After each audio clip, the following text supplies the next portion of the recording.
Welcome to the Learning Experience Operations Show, where we talk about making learning better and future ready. I am Jason Gorman, the founder and CEO of Jackrabbit Learning Experience. There is a question: what will be hot in workplace L&D in the year ahead? And this is a question that my guest today, Donald Taylor, has been asking thousands of learning professionals around the world every year for the past 12 years, publishing the results and his analysis in his annual L&D Global Sentiment Survey. Donald is a researcher and industry commentator and has pulled some fascinating insights from his research just from this one question. And reading the reports, you can kind of track our collective aspirations as learning professionals. You can see the pressures we're responding to in the world and also in our organization. And one of the things that I spotted on my last read are some of the things that we're kind of anxious about, that maybe we feel a little lacking in. In recent years, Donald has paired this first question with a second question too. What's hard in workplace learning right now? So I am excited to dig into what Donald is seeing and what it might mean for the year ahead. Donald Taylor, welcome to the show. Great to be here, Jason. Thanks for the invitation. Yeah, my pleasure. All right, so we'll get started with some lightning round questions. This is just to kind of warm us both up. We'll start with this one. What is the 30-second elevator pitch for what you do? I don't need 30 seconds. I can do it in 5 seconds. Wonderful. I help the learning and development profession get ready for the future. So I appreciate that's like only 2 stories in an elevator. I can go into more detail, but that's the elevator pitch. I help the L&D profession get ready for the future. I do it through research, sharing ideas, thinking about the big picture, and drawing on nearly 40 years of experience working with learning and technology. It's marvelous. Well, we're definitely going to dig into the future and your experience. All right, so the next question is, when you are dialed in at work, what is the thing you are most likely to be doing when you're in that flow state? 2 answers to this. Very different. One is bent over an Excel sheet or some form of data manipulation, asking and answering what I call the second question. So I've seen data and I pulled out some data and I've asked one question: what's happening this year? And then I look at it and I say, well, that's strange. And I'm trying to ask the second question. I'm pulling an answer out. That's one thing. Solitary occupation on my desk. The other, dialed in, I'm with an audience. Maybe we've got 40 people in a room. We're having a conversation. Click, click, click. We're all bouncing off each other. It's a great experience. And we're sharing and surfacing ideas. You've been at this for a little while. I've been at this for a little while. I love asking this question. People come into this weird profession through lots of doors. But I'm curious about, what was the event or the moment that inspired you to do this in the first place? Again, I'm going to give a slightly long answer to this one. I don't have that single moment when I thought, this is what I want to do. But when I graduated from Oxford University, everybody was going into the banking sector. They're all hugely rich now, of course. They're all going into banking. And I didn't want to do that. I went and did a course on how to teach English as a foreign language. And there was a moment when, and this was before the World Wide Web, and I was down in the basement of this beautiful building where we all learned how to teach English. And there was a notice board in front of me because that's how you discovered what job you were going to do. And it had things on it from all over the world. Shanghai, we want someone to teach English. New York, you teach English. Khartoum in Sudan, teach English. Istanbul. And I chose Istanbul because, for various reasons, I thought it was a great place to go, and it was. But that moment, standing in front of that literally cork board with these things all over it, I remember very distinctly at the moment when I thought, with learning, the world is my oyster. I can go anywhere. I've made the right choice. I also taught. That was actually my first job in this field as well. I was teaching English as a foreign language. I lived in a city north of Dubai for a year. Yeah. Right. So I hear you on that. We can do another podcast next time about. I think there's a lot to be said for it, because I think there's a lot you learn in that job that is absolutely applicable elsewhere. Also, it's one of the few professions of teaching and training adults where there's actually structure and there's qualifications which people typically have to go through. And that's a good thing as well, because actually elsewhere in the profession there's very little. Boy, you just opened a wonderful can of worms that maybe we can dig into later, because I would love to talk more about that. Okay, so a couple more lightning round questions. Where has our profession gotten better in your time studying it? We actually absolutely got better at being inclusive and being inclusive of people, different genders, different sexualities, different identities of all sorts. And also, of course, people with different, we're not there yet on any of this, but people with different sensory needs. People with maybe hearing impairment, visual impairment, mobility impairment. That's stuff that we are getting much better at than we ever used to be. And that's very good to see. That's so much more of a heartwarming answer than I expected. That's wonderful. All right. The opposite, where has our profession gotten worse? I think we've gotten worse by clinging on to what's worked in the past, which is no guide to the future. And in particular, the idea that learning and development is all about creating and distributing content, which it absolutely was when I started training as English as a foreign language in the 1980s. But it isn't anymore. But we carry that load with us still. All right, last lightning round question. What are you learning right now? This could be something that's work-related or not, but what's something that you are putting effort into learning? Look, I'm in my 60s, but every Thursday night, I go out with a bunch of dads from my kids' primary school, kindergarten school. Yeah. Well, I say kindergarten, the kids have all grown up and they've graduated from university now, but we still go out and we play five-a-side soccer every evening, right? Wow. Indoor football, right? I'm in goal, right? What I'm trying to do is improve my speed over short distances. It sounds much more athletic than it actually is. But as a goalkeeper, when you're in the goal and you dive to do something, in your mind, you're like a tiger leaping across the goal. You watch the video and it's this sloth making its way slowly to the ball. That's no good, right? So as you get older, your reactions slow down and it's really important to be able to move faster to compensate. So that's what I'm working on. I'm working on my explosive speed over about 2 or 3 meters. That's very interesting. And that is a learnable. You can. I'm not sure learning is there, but I think it's a weird one because it's, what I'm actually building is the ability to do it. So I'm building muscle strength in my legs.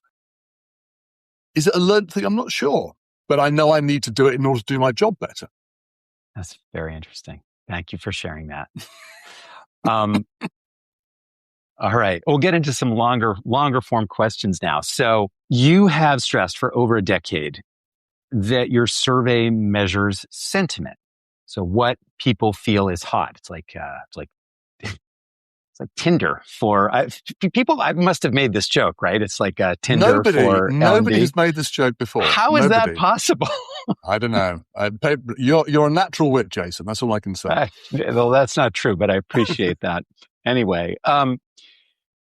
So people are rating what's hot in the coming year rather than what they're actually doing. This is so interesting to me. But looking back at the data since 2014, kind of see a couple trajectories. On one hand, in your first report, mobile delivery started at 1. It was the thing that people thought was the hottest thing the coming year. And then it just sank to the bottom because in your report, you say that it basically became like invisible. It's like a utility.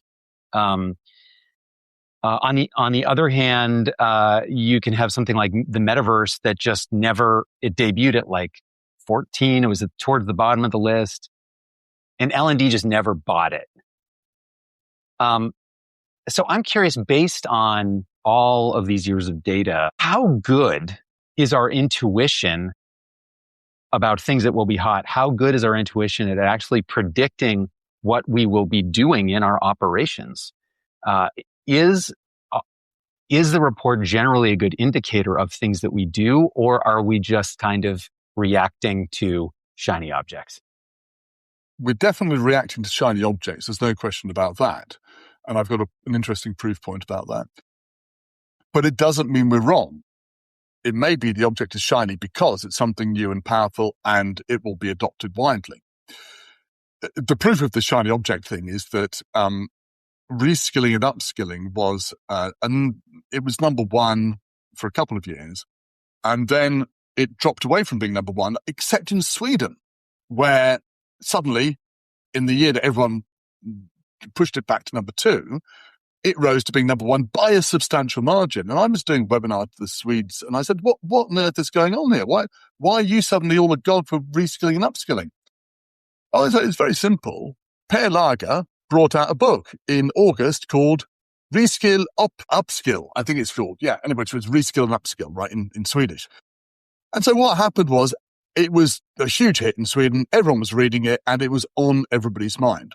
So that was a hot, shiny thing at that moment. And we've seen this again and again. Mobile deliveries, actually. No, micro-learning is a very good example where that was super hot in the States, wasn't hot elsewhere. The next year, it became hot in Europe, tailed away in the States, and then tailed away elsewhere. There's a sort of ripple effect, typically starting in the States, for new things. But it doesn't mean necessarily it's wrong. So I think, the sentiment is definitely influenced by what people are talking about. But sometimes that can be right. So I think underneath your question is this question of what happens when people think something is hot? Does it get adopted later or not? Now, you know that I do reference the Gartner hype cycle. No, sorry, I read that, yes. But I also referenced the Everett Rogers diffusion of innovation curve in this. And typically the people I'm asking to respond to this survey are people who are enthusiastic about technology, enthusiastic about new things. It's a self-selecting sample. So I go out and I say, do you want to vote? And people say, yeah, okay, I'll vote. And they do that because they're interested in what's happening. So the people we're getting voting are on the left-hand side of the Everett Rogers diffusion of innovation curve. They're the innovators, they're the early adopters. And what I'm interested in knowing is, well, of those things that these people think are hot, how many of them will actually move over to the mainstream, to the early majority, over a period of perhaps 3 or 4 years? And I would say that, to answer your question, Donald, how good are we actually at saying what's going to move forward? Not very is the answer. More things drop out of the survey than ever get adopted widely. So wearables came on and went off in the course of 1 year because nobody was talking about it. If I'd had the metaverse on 1 year earlier, it would have spiked enormously, but it got overtaken by AI and got completely quashed by it. So, typically we're not very good at choosing these things, but some of them are. And for me, that's the point of the survey, is to get an idea of which ones that we're talking about are the things that will continue to be used in the future. And I'm going to say straightforwardly, AI is absolutely one of those. AI is something that is going to be used in the future in learning and development. Never mind the fact that it is hyped. Never mind the fact that there's almost certainly a stock market bubble around AI. It is going to change our lives, and we will be using it, like it or not, in the future. Yeah. The incredible kind of jolts of moving back and forth seems to have, for now, kind of, I would say AI is holding that top spot in a remarkable way. Looking at the sort of history of the survey. Do you, I'm with you. I think it's here to stay. I would imagine, I don't name electricity as an important thing in my life, but it is one of the most important technologies in my life. Right, Jason, exactly. But you're 100% right. I kind of think AI might go this way. It's just going to be in all the things. Sure. And in fact, Jason, I'm kind of just interrupt you there for a second. I am going to take it off the survey for 2027. It won't be on the survey for exactly that reason. At the moment, it's like asking people, what's your most important thing in the kitchen? Is it the fridge freezer? Is it the dishwasher? Or is it electricity? It doesn't make any sense. When I put it on the survey in 2017, it kind of made sense because it was a discrete thing that was used in the back end of some systems. And then it exploded with the launch of ChatGPT. So you're absolutely right. And I'm going to have to completely reorganize my entire survey because AI has just completely changed everything. We'll continue with the same process. We'll continue with the same question, but it will be a much revised list from 2027 onwards. Yeah. That's interesting. I'm curious, as you see people, um, this is, you talk to a lot of people around the world, but I just want to ask this question in general. Is there a price that you think we pay as learning professionals as we are reacting to these trends?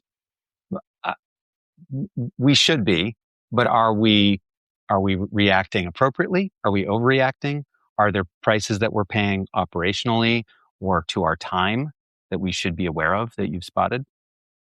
That's a great question. I think it's impossible to give a single answer because it depends on who's the person doing the reacting, because people are reacting in different ways.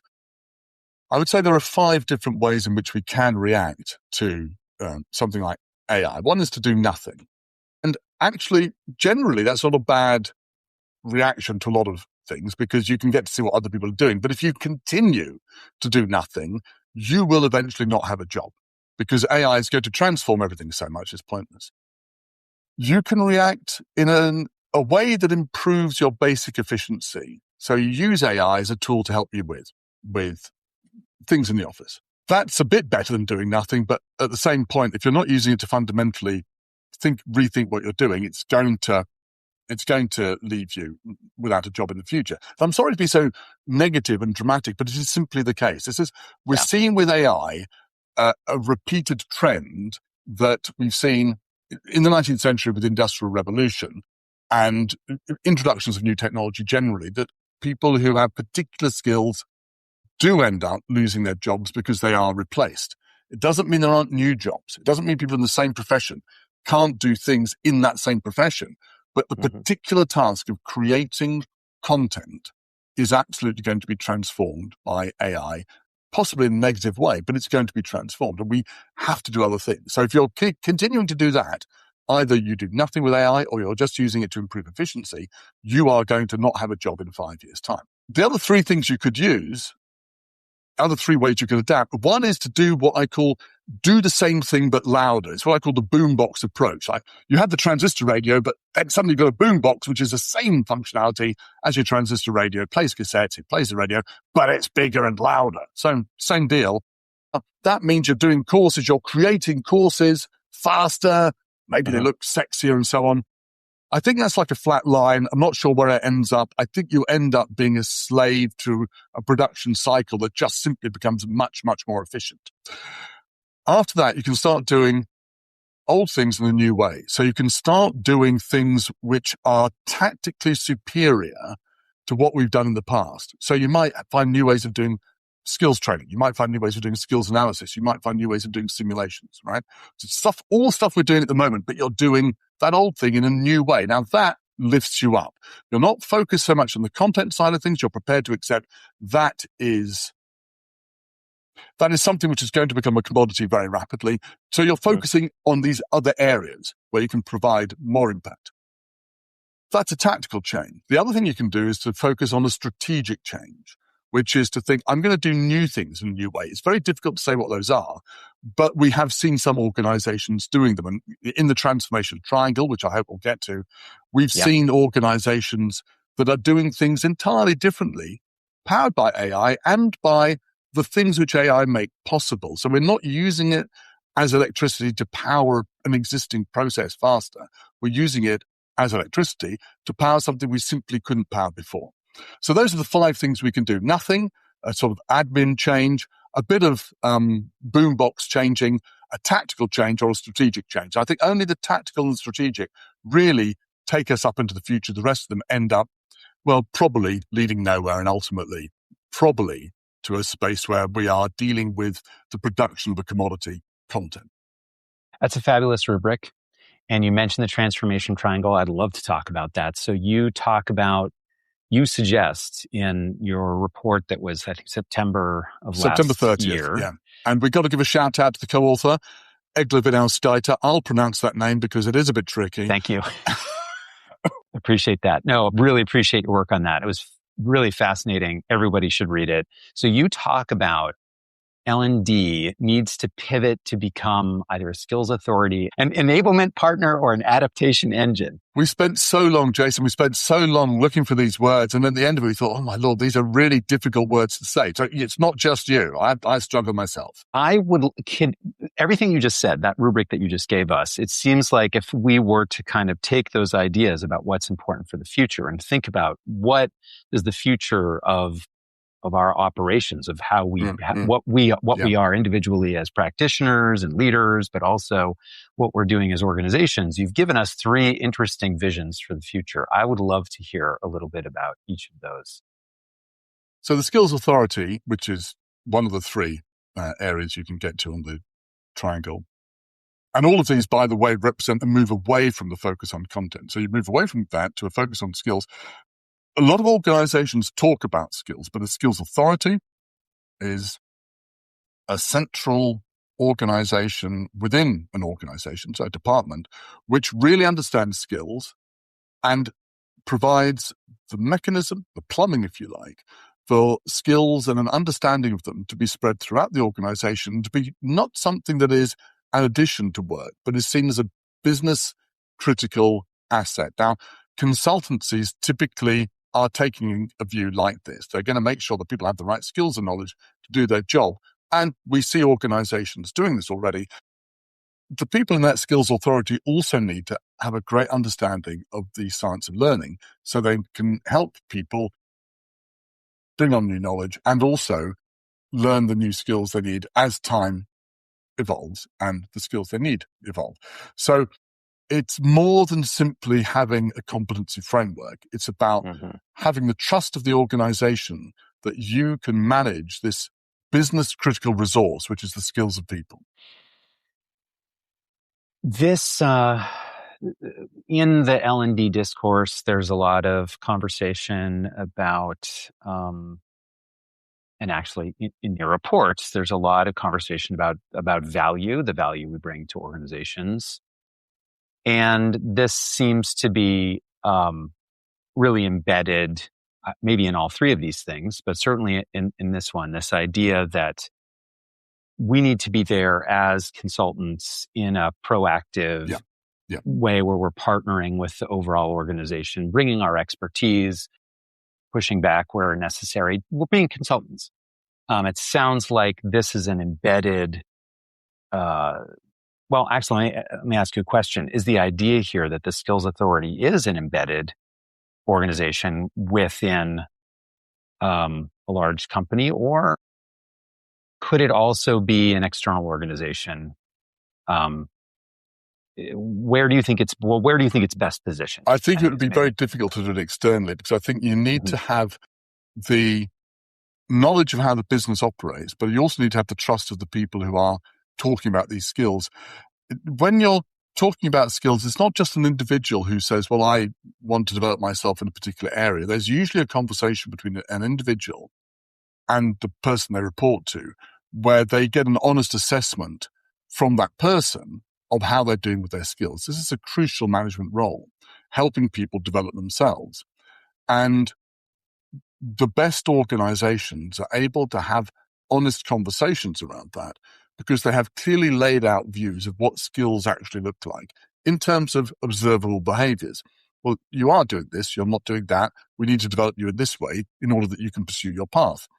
So if you think of how we facilitate and support those conversations, I would say it's far easier to do that if you're part of the organization rather than coming in from the outside. Because if you're coming in from the outside, well, after you've had that conversation between the manager and the report, they can say, look, it's just so-and-so from X corporation who wants to make this happen. It's another HR initiative. We won't bother about it. It has to be seen as being a sincere, important business resource you're talking about, the skills that you've got. Mm-hmm.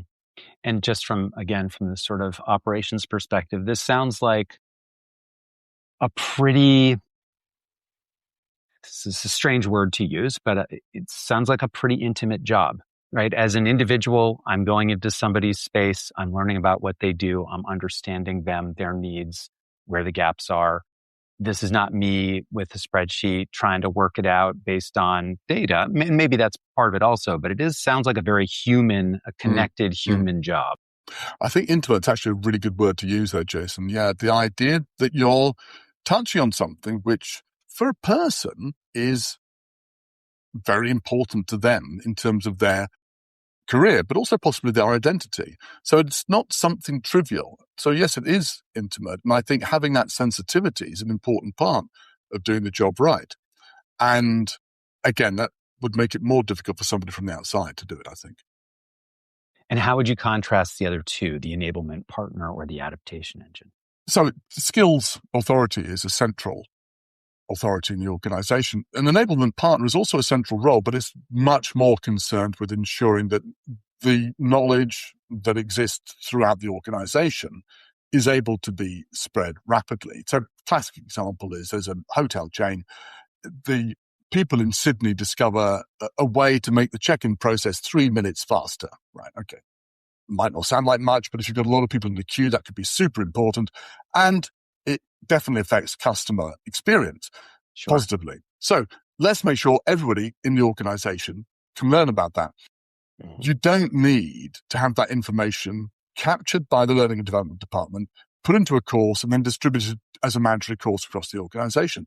You just need a way that the people themselves in Sydney can describe it, capture it, and spread it through a mechanism. Now, yes, there'll be, I don't know, some sort of system whereby that information, that knowledge is spread about. But to make it actually happen effectively and not have a lot of rubbish clogging up the system, enablement partner department needs to firstly have the trust of people and needs to trust people that they can do a good job with it. They need to provide some guidelines. Not everything has to be high-powered instructional design, but you do have to have a way of doing this well. Yeah. The mechanism for doing it, some tools, and a mechanism for spreading the information around effectively that people can find what they want, when they want it, and it can help them. You know, in the old days, that might have been a SharePoint directory. Should probably be a bit more sophisticated these days. Yeah.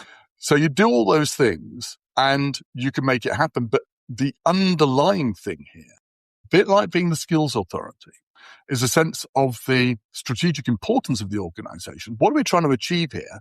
Which of the things that people could talk about are important? And the trust of the people involved. I think these are the things which are common to all the nodes on the triangle, that sense of a strategic understanding and the trust of the people. Yeah. This vision sounds really strikingly different from skills authority. When I hear you describe skills authority, it does sound, like I said, very relational, intimate. I'm glad that was an okay word. Enablement partner sounds a little bit closer to a combination of IT and instructional design. It could be, but I think it's dangerous again, just with skills authority. Think, well, yeah, we can do skills authority. We've got an Excel spreadsheet, some skills on it. No, it's more complex than that.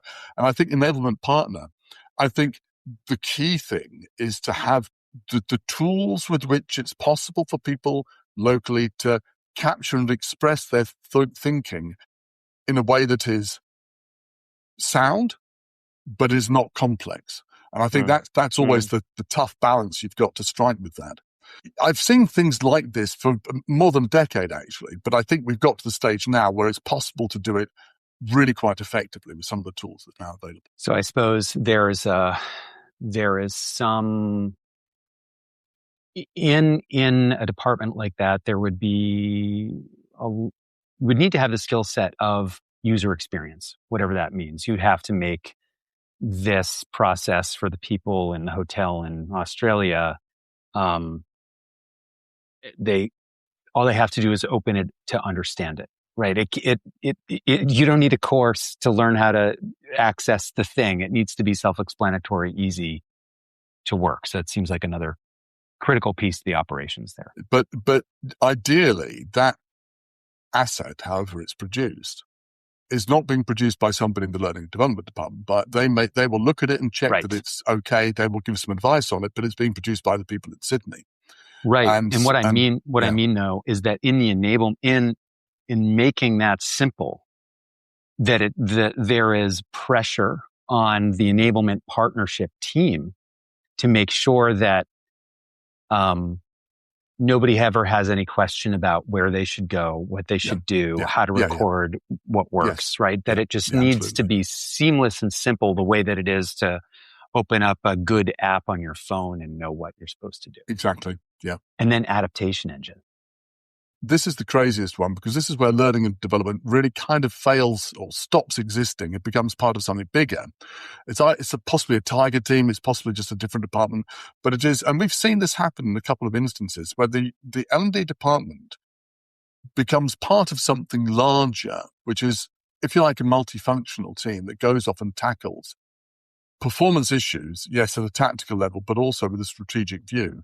So you've got, let's say that you've got an organization where there is high turnover in one part of the organization. You could go in and say, we're going to give the managers a training course on how to be better managers, and that will reduce the turnover in their department.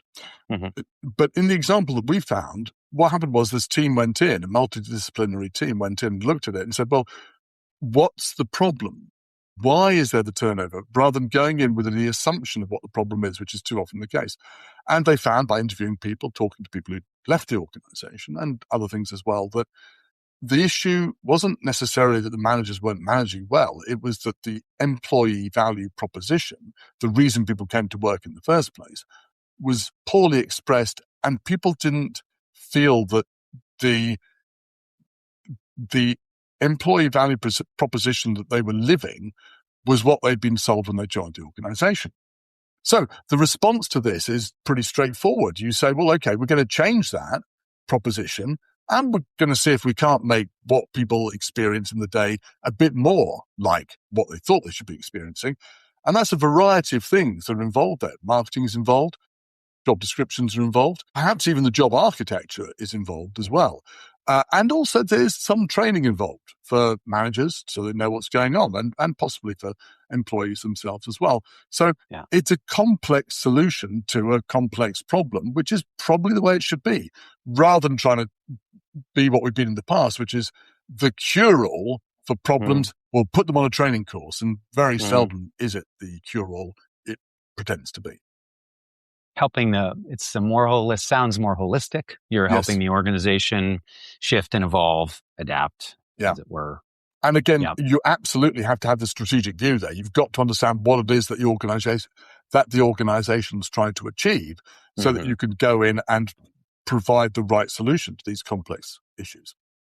Are these three corners of the transformation triangle mutually exclusive, or can they all exist in the same organization? And long conversations with Egler, and we agreed that they are mutually exclusive. You can't be a centralized skills authority and be a decentralized enablement partner. You can't be in an L&D department and not be in an L&D department. Of course, if you're dealing with any of these things, you will have skills involved. Of course, you will be looking at other factors, as the adaptation engine does. But you can't say, I'm sort of halfway on this line. I think you've got to decide where you are and know what your dominant theme is, if you like, for your department for the future. Well, here's a question that perhaps the retirement of all of our listeners may depend on.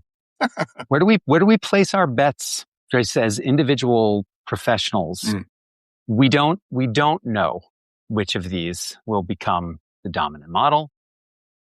How in this moment where everything is changing every Tuesday radically, and we think, oh, dear, there's another whole technology that completely forces me to rethink some aspect of my process or the fundamental construction of the existence of my department. How do we just make the right bet and be prepared for the future?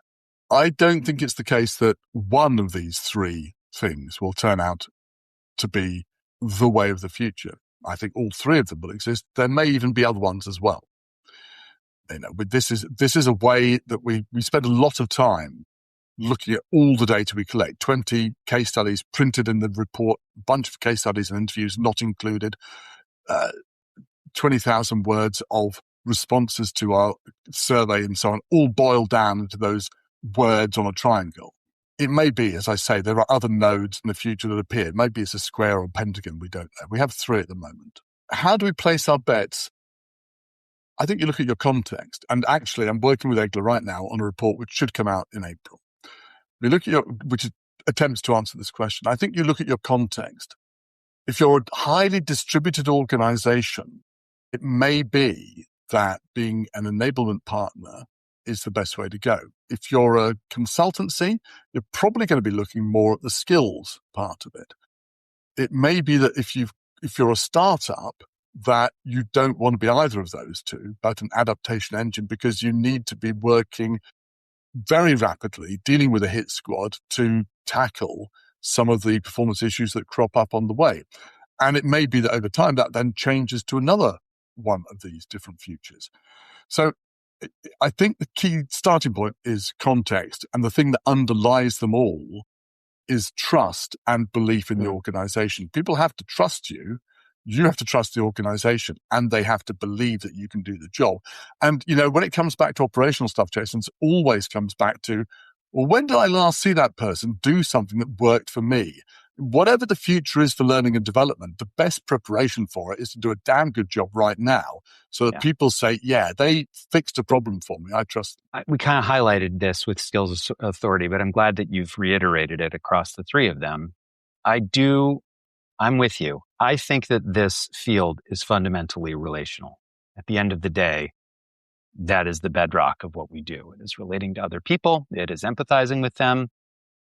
It is then learning, having the knowledge, skills, and tools to just help them connect with the thing that's going to help them reach their own aspirations or the things that they need to do today or tomorrow.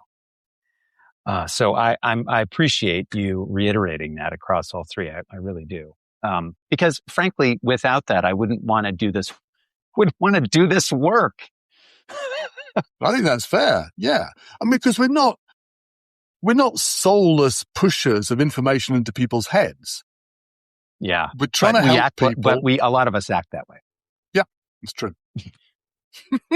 I hate to say it, but I would say at our worst, that's what we are. And it's not always our fault. I think we are, and we complain about this loudly, publicly. I think we are also very misunderstood in terms of what our roles are and how we can really help and where we can be most valuable. And as I'm thinking about organizational design and these three models within the transformation triangle, I think if we do have that trust, one of the ways that we could leverage it, I would imagine, would be to work with the right people within our organizations to help develop out these visions and shepherd the organization towards a coherent vision for how learning and development happens inside that organization. And what you said there is very important, Jason, which is we need to be proactive about it. Nobody in the organization is going to come knock on the door of the training department and say, you know what, we need to make a plan for you becoming a skills authority. It ain't going to happen. They don't even know what you do in that room, right? No. So you've got to take the lead and say, from the context, from what's going on here, this looks to me like we need to be moving in this direction. Spell that out as a strategy, people will be quite impressed. They'll think, right, so we're not dealing with a 19th century model of knowledge transfer. We're actually dealing with something that suits us in the 21st century. Yeah. There's something that I was really fascinated by across your reports. So during the pandemic, 2001 or 2021, 2022, there was this stronger desire for collaboration and social learning. Yeah. So it makes sense. We all wanted more human connection. And now, of course, the things have swung back towards the technology and AI. And this seems like a bit of a pattern in what we've seen, this kind of tension between the hot thing being the technology and the hot thing being these kind of fundamental bedrock things that we've just been talking about, the trust, the relational aspects of our jobs. And I would even extend that to fundamentals like understanding learning science and how people learn and being good listeners, good designers, empathetic designers. It seems like there is an interesting kind of swinging back and forth between those two things. Do you think, is this I'm curious what you think about that, whether you think that's really a pattern. And if it is, what do we make of that? And how should that be reflected in how we are doing our work? Technologies can be hot and they can get cold or become business as usual. The same is true for methodologies. Collaborative and social learning, which had that uplift during the pandemic, that was super hot for a while. Jay Cross's book on informal learning came out in 2006, and that led to a sort of a wave of interest in that lasted at least 16 years. At least 10 years. So that in 2016, collaborative and social learning was very highly ranked. It was number one, I think, on the survey. And it's come down ever since, apart from that blip in the pandemic. It's come down because I think it's now regarded as being business as usual. Compare that with personalization / adaptive delivery, which is also effectively a methodology rather than a technology. That's come down, but it has gone upwards for the past 4 years. Now, nothing ever goes upwards on the survey. Once it starts going down, it keeps going down. The only thing that's bucked that trend is AI. And that went up, came down, then exploded thanks to ChatGPT. Well, personalization is riding on AI's coattails. And what's happened is people have seen AI and they've thought, oh, and I can use that for personalization, so I'll mark that up as well, right? But what's interesting is that learning analytics, which you would also expect to get the same lift as a result of AI picking up, hasn't seen that at all. It's just had a downward trend all the way along. So there is a peculiar paradox there, which is that we're looking at this technology, we're thinking, yeah, I love the technology, that's hot. I love what you can do with it, personalization. I'm going to ignore the other thing you can do with it, analytics. Why? I think it's because of the focus of L&D people on the creation of content at the individual level without thinking about the impact of learning at the organizational level, which is really what learning analytics is about. And I think that we have there probably in 3 trends, AI, personalization, and learning analytics. We have fundamentally what's the problem with L&D today, which is that we are interested in the technology, we're going to use it for something valuable, but we're not seeing the bigger picture of what we can do with it. That's a lot to take in. Sorry, Jason. Sorry. No. Quick question to you. I became an English language teacher because I was convinced that was a way to make the world a better place, to help people talk and share things internationally. Was that how you felt about it? Yes. I went into it because I was very interested in the design of curriculum. That was part of one of my jobs. And then once I had exposure to a classroom, and my first job teaching was in the States. And I had people from all over the world there. And as soon as I got a taste for understanding that I could help people who had really different kinds of aspirations and things that they were doing with their lives, very different ages, very different areas of the world, that I was able to convene them. I never really felt like it was me that was magically helping them, but that I could set the stage for something useful in their lives. That did feel powerful. And that is one of the reasons I went into this. Yeah. I think a lot of people come into the L&D field because they see the impact they can have on individuals. And I think that's right. I think, though, it is incumbent upon us as people in this field to accept that it is the organization that pays the bills and the organization that wants to see the results. And so, yes, we could focus on personalization, but we have to think about how we use these hot technologies for other things at the organizational as well as the personal level. Yeah, I appreciate that deeply. All right, couple more questions if you have the time. I'm more worried about the listeners. I've been talking so much. Please tell me you're going to cut out everything that's rubbish and no, this is amazing. Valuable. I so appreciate your vantage point. Even in my work, I spend a lot of time trying to read tea leaves and understand what might happen and advising my clients to go this way or that way. But there is there is the effect of just being in the weeds of the day to day, or thinking about this quarter even, or thinking about this year. I was on a drive with my business partner in December, and we were kind of talking about the year ahead. And he said, what do you think? What do you think our business could look like in 5 years? And I just burst out laughing.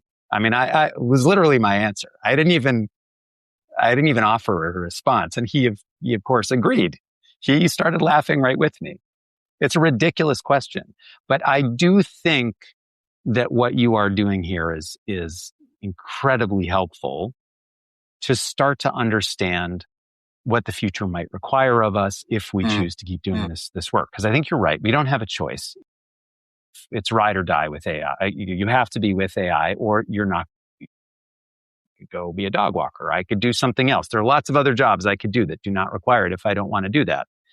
But if I want to keep doing this, if anybody else wants to keep doing this, we don't have a choice. I agree with you.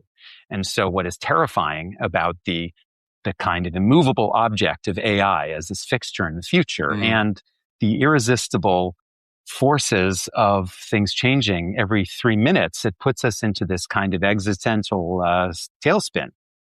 But I do really feel like your work is offering some very helpful insight into how we think at the most macro level about the choices we make today. I would hope that it gives people a sense of direction and what the landscape looks like, and also a sense of hope that there are things you can do in order to get ready for the future. Yeah. I will try to boil some things down to something that